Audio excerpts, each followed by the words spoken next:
बच्चों ये assignment vector का अपनी बुक करने के बाद जरूर गो थ्रू करें, क्योंकि कुछ ऐसी बातें जो आपके वेक्टर अपनी बुक से नहीं मिल पाती वो इसमें कवर की गई हैं। स्क्रीनशॉट ले लीजिएगा, इसलिए धीरे धीरे स्क्रॉल कर रहा हूँ, ठीक है। फिर इसी असाइनमेंट के डाउट्स कुछ आज हो जाएंगे, कुछ नेक्स्ट क्लास में हो जाएंगे, ठीक है बच्चों। स्क्रीनशॉट लेते चल रहे हैं जी, बढ़िया। संडे क्लास होगी, क्यों डाउट कंप्लीट नहीं हो पाएंगे? परसों हो जाएंगे तो कल नहीं होगी, नहीं हुए तो परसों, मतलब संडे जाएगा क्लास, ठीक है। हाँ वो नया ना है, वो सेम ही है। चाहूँ तो 5 मिनट खत्म कर दूँ एक्सरसाइज में। नन्ही से हमने वेक्टर में उससे ज़्यादा पढ़ लिया पहली एक्सरसाइज के बारे में, लाइन की। ये क्लियर है? चलिए स्टार्ट करते हैं। सबसे पहले क्वेश्चन नंबर, इसी असाइनमेंट का सबसे पहले क्या, क्वेश्चन नंबर 4 बच्चों वाला क्वेश्चन है, पहले दिन ही सिखा दिया जाता है। पता नहीं भाई दीदी का कैसे डाउट आ गया। फिर भी क्वेश्चन में X axis Y axis Z axis के साथ जब कोई अल्फा बीटा गामा बनाता है तो उसी को हम डायरेक्शन कोसाइंस बोलते हैं। X axis Y axis Z axis जब पर्टिकुलर बोला जाए, एबीसी नहीं बोला उसने, X axis Y axis Z axis. तो हाँ, या बिल्कुल सही बोल रहे हो, यही मैं कह रहा था। तो क्वेश्चन में, तो we know that question number 4 में उसने कहा है sine square alpha sine square beta sine square gamma की वैल्यू बताओ। तो एक बताओ, एल एम एन क्या होता है? Direction cosines alpha beta gamma. यानी ये क्वेश्चन में गिवन है X axis Y axis Z axis के साथ जो एंगल बनाना है वो ये होता। और वी नो दैट, क्या वी नो दैट, पहले तो यहां से छोड़ो, क्वेश्चन में sign square alpha plus sign square beta plus sign square gamma की वैल्यू निकालने के लिए बोला है। यस और नो? आप अपने हो इसलिए बता रहा हूं, ठीक है। ध्यान से देखिएगा, साइन स्क्वायर अल्फा को आप क्या लिख सकते हैं? अरे आप तो बहुत शार्प हो गए, कैसे? और इसको याद आ रहा है? कुछ कुछ कराया था मैंने खुद कराया था। 3 minus cos square alpha plus cos square beta, और ये कॉस स्क्वायर गामा, जिसको हम कहीं ना कहीं क्या बोलते हैं, L square plus M square plus N square, जो कि किसके बराबर होता है? अरे आप तो बहुत शार्प हो गए। तो आंसर इसका 2 है। आया समझ? क्वेश्चन नंबर 4 क्लियर है? छोटा सा क्वेश्चन था, एक एक नंबर के क्वेश्चन है, याद होने चाहिए। डन। नेक्स्ट आगे बढ़ जाऊं? अरे आगे बढ़ जाऊं पहले। क्वेश्चन नंबर 9, जैसा कि दीदी हमारे बीच मौजूद पूछ रही हैं, इस तरीके के क्वेश्चन को एमसीक्यू में दे रखा है। हमारी एनसीईआरटी बुक में किसी ने पूछा नहीं, मैंने बताया नहीं, पर आपने इनडायरेक्टली वे में असाइनमेंट के जरिए पूछ लिया है, ठीक है। और जबकि एमसीक्यू करते तो ये वैसे ही मिल जाता, ए क्रॉस बी और ए डॉट बी आपस में इक्वल हैं, तो इन दो वेक्टर्स में एंगल बताना है कि ये दोनों वेक्टर कब इक्वल होंगे। मॉडुलस यानी मैग्नीट्यूड जान के लगाया गया है, वेरी गुड। क्यों होंगे पर उसको प्रूव करें, अंदर ही अंदर तोड़ रहा हूं पहले मैं। Wait, B vector sine theta, अब मत बोल, मैग्नीट्यूड ए वेक्टर का मैग्नीट्यूड बी वेक्टर का मैग्नीट्यूड कॉस थीटा। सुनो, जब कांस्टेंट का मैग्नीट्यूड करता है कोई फर्क नहीं पड़ता, तो ये सब कांस्टेंट है। Magnitude of A magnitude of B sine theta constant है, एक वेक्टर है तो इसके ऊपर मैग्नीट्यूड लगा दिया जाएगा, पर ऑलरेडी वो कैप है, इसका मैग्नीट्यूड क्या होता है? 1। तो ये भी कांस्टेंट है, ये भी कांस्टेंट है, और यहाँ तक कि ये भी कांस्टेंट है, तो इसलिए इसका जो मैग्नीट्यूड था वो वैसे गायब हो गया। ये 1 हो गया, ये कट गए, साइन के नीचे कॉस आ गया, एन का मैग्नीट्यूड 1 हो गया, और यहाँ पे 1 बचा। Tan theta is equal to 1 किस एंगल में होती है?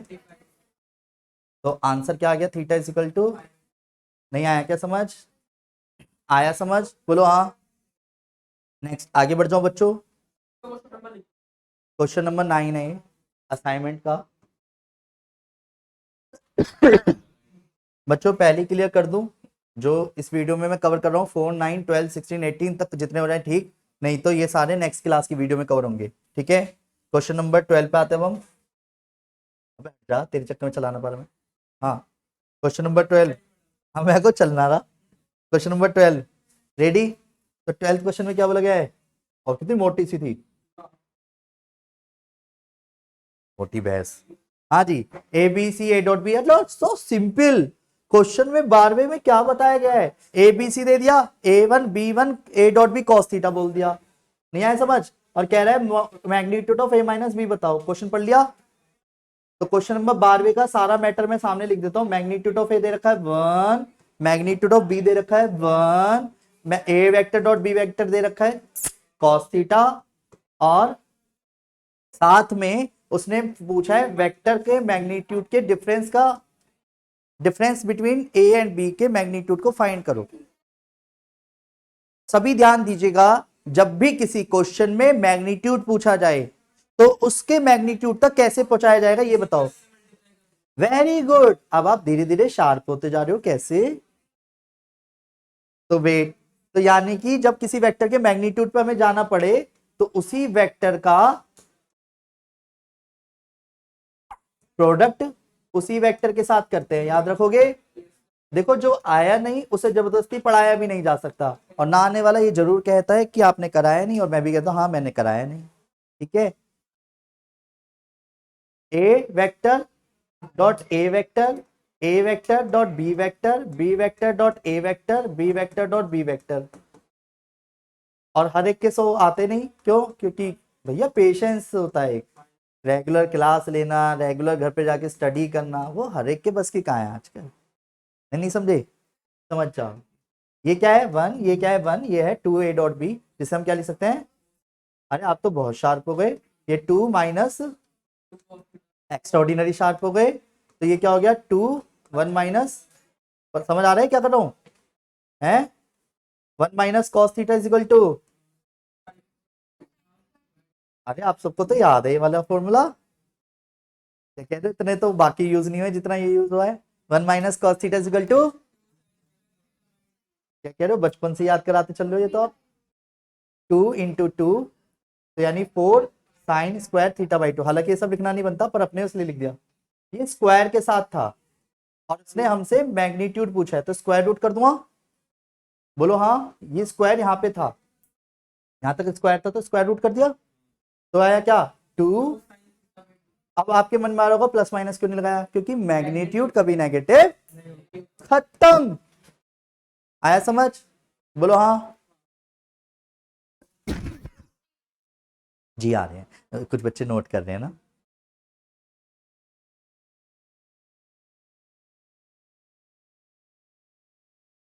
एग्जैक्ट 7 बज चुके हैं, अभी रुक जा, 16वां भी करूंगा, मैंने वीडियो में बोल दिया था। करें स्टार्ट। 16 से पहले 13वां भी डाउट है, ये देख 16वें से पहले 13वें नंबर नहीं दिख रहा तुझे? कराया था ना, मुझे भी पता है कराया था, पर बच्चे का डाउट है तो नहीं कराऊं? कराना नहीं कराना? हाँ सर बिल्कुल कराएंगे।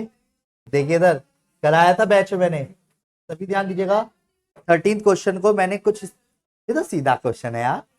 Joining points A and B, position vector दे रखा है ओ ए ओ बी, यानी ए और बी दे रखा है, एक्सटर्नली में माइनस लगा देना बस।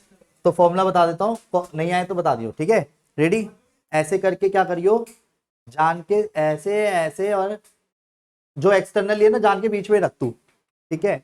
1:4 का रेशियो बोला है तो 1:4 लगा ले। ए वेक्टर यहाँ रखियो, बी यहाँ रखियो, तो तुझे ओपी वेक्टर बताना है सपोज।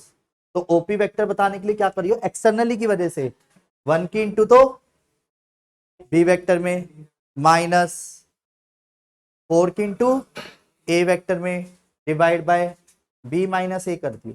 ऐसा तुम्हें लग रहा है 1 - 4 करते हैं, ठीक है। नहीं आया समझ? क्रॉस पर बीच में माइनस, एक्सटर्नली की वजह से, इंटरनली में बीच में प्लस, जान के बीच में रखियो जौन सा निकालना है, चाहे एक्सटर्नली बोले इंटरनली। खुद के लिए डायग्राम दिखा मत दियो, वरना गलत कहलाएगा, क्योंकि वो एक्सटर्नल मतलब बाहर से कट कर रहा है, पर कॉन्सेप्चुअली हमें पता है ना फॉर्मूला गलत ना हो जाए, इसलिए बीच में रखते हैं, ठीक है।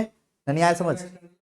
हाँ बस, और एक्सटर्नली में बीच में माइनस लगा दिया, इंटरनली में बीच में प्लस लगा दी बस, ठीक है। पर खुद से बीच में रखियो इसे, रेशियो से बिगड़ता नहीं है, कॉन्सेप्ट बिगड़ता नहीं है।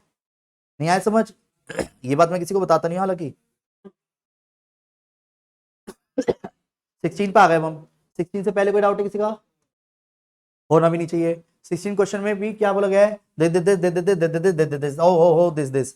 तो उससे कहा दो वेक्टर है, पोजीशन वेक्टर पी और क्यू, ठीक है, रेस्पेक्टिवली किस रेशियो में डिवाइड कर रहे हैं ये बताओ, ठीक है। तो आर एक पॉइंट है जिसमें पी और क्यू को डिवाइड कर रहे हैं, जो सर अभी बताया वैसे ही क्वेश्चन है ये भी सोल्व। हाँ बिल्कुल बिल्कुल, दीदी का डाउट है तो करा देते हैं ना, फिर भी कोई बात नहीं, मैं समझा देता हूँ। क्वेश्चन में जान के मैंने जो पॉइंट फाइंड करना है, हालांकि वो एक्सटर्नली बोला है या इंटरनली बोला है, पर फिर भी मैंने जान के बीच में रखा समझाने के लिए, अपने लिए बनाना मत। पर क्या है, पी है, आर निकालना है। जो पी और क्यू को डिवाइड कर रहा है, ओपी वेक्टर कितना दे रखा है,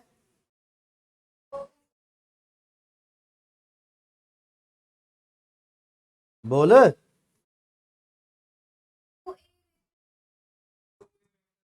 और ये a-3b कोई बात नहीं, वेक्टर के टर्म्स में दिया है। और इसलिए ओ आर भी दे रखा है, रेशियो दे रखा है, बस तो ये क्लियर है। फिर तो रेशियो दे रखा है तो मैं ओ आर निकाल सकता हूं, या जान के रखा है समझाने के लिए जिससे कैलकुलेशन में बिगड़े, तो 1 की इंटू किस में करेंगे, ओ क्यू में, और -2 की इंटू किस में करेंगे, ओपी में, डिवाइड बाय 1 - 2। पता है, इससे ओ आर वेक्टर आ जाएगा। अब क्वेश्चन में क्या बोला गया उसके बाद, क्या आया बोल दे चल, दीदी बोलनी है तो लिख देते हैं, हैप्पी रहेगी। डन, तो ओ आर आ गया। अब क्वेश्चन को समझते हैं, बोला क्या गया है, वो जो है सभी हम पढ़ेंगे आराम से। क्वेश्चन में बोला गया है कि शो करो P is the mid point of P Q, sorry P is the mid point of R Q. तो मिड पॉइंट के लिए पता है सिंपल सा प्रोसेस क्या करेंगे, ओपी वेक्टर अगर मैंने ये दिखा दिया, O R plus O Q, sorry O OP कह रहे हो ना, P Q, P is the mid point of R Q बोल रहा है वो, तो आर और क्यू का जोड़ के डिवाइड बाई 2 कर दो। अगर ओपी आया तो वैलिड, नहीं आया तो गलत। ठीक है, तो ओ आर क्या है, और हमारा ये 10 जो हमने निकाला है ना, और OQ है a-, पक्का डिवाइड बाई 2 करने पे ओपी आना चाहिए, जो कि मैंने अभी नहीं निकाला। 6 से 6 ही तो रहेगा, यही तो मैं कह रहा हूँ 4 आएगा। फिर कहता है आंसर नहीं आया, आ तो रहा है ये देखो, तो ये हैंस प्रूव्ड हो गया। हाँ, पहले खुद से ओ आर निकाला, फिर उसी ओ आर का सपोर्ट लेके पी को फाइंड कर। नहीं, ये बना के दिखाना ही नहीं है। हाँ, एक्सटर्नली में तो जान के से बाहर रखना है, पर आपकी कैलकुलेशन में बिगड़े, जान के लिख रहा हूं मैं। अदरवाइज इसका मतलब अब तुम्हें कंफ्यूजन होगी फिर। ये रहा, ये इधर की तरफ एक्सटर्नली, ये एक्सटर्नली इधर की तरफ से है। ठीक है, अब ये कंफ्यूजन होती है आपको, इधर है इधर है, इसलिए बेस्ट है बीच में रख के माइनस लगा दो। और ये दिखाना मत डायग्राम, हमें पता है बस, समझ गए। वरना तुम्हारा फिर क्वेश्चन ये राइज होगा, सर इधर क्यों बनाया, इधर क्यों नहीं बनाया, वो बहुत बड़ा क्वेश्चन मार्क बन जाएगा। और फिर क्रॉस मल्टीप्लिकेशन में इसकी से क्यों कर रहे हो, उसकी से क्यों कर रहे हो, वो वाली चीजों से बचने के लिए है। आगे समझ, बोलो हाँ। फिर क्वेश्चन नंबर 19 पूछा गया है, जैसे कि हमारे बीच बच्चे बैठे हुए हैं कुछ, तो 17 भी है। 17 डायरेक्ट बता देता हूँ, 17 डायरेक्ट बता देता हूँ। उसने बोला है मैग्नीट्यूड उसकी मर्जी का चाहिए और वेक्टर ये वाला होना चाहिए, डायरेक्शन यानी। तो आप इसको पहले सॉल्व कर लोगे पूरा, यानी ये ऐसा समझ लो डी वेक्टर निकल गया, ए को यहां ठोक देना, बी को यहां ठोक देना, सी को यहां ठोक देना, सॉल्व कर लिया। सॉल्व करने के बाद एक वेक्टर ही तो आएगा वो भी। अब एक चीज बताओ, डायरेक्शन अगर उसी की चाहिए तो उसके लिए उसको यूनिट वेक्टर बना दूं, और किसी भी यूनिट वेक्टर की जितने मैग्नीट्यूड चाहिए उतने से मल्टीप्लाई कर लो। तो यानी एक तरह से हमें क्या चाहिए, अगर ये डी वेक्टर है तो 6 इंटू डी यूनिट वेक्टर चाहिए आंसर। समझ गए, सॉल्व कर लेंगे, डी एक छोटा सा वेक्टर आ गया लाइक दिस, और उसके बाद क्वेश्चन कर लेंगे। डी का यूनिट वेक्टर बना के तब 6 से मल्टीप्लाई करना। यूनिट से क्या हुआ, मैग्नीट्यूड 1 हो गया पूरे का, और जितने से मल्टीप्लाई उतना मैग्नीट्यूड कहलाता है। बताए बात। अगर असाइनमेंट जो करेगा वो पाएगा कुछ ना कुछ, जो नहीं करेगा नहीं पाएगा। इस तरीके का आज क्वेश्चन कराई दिया गया है, तो ये आपका करना बनता है।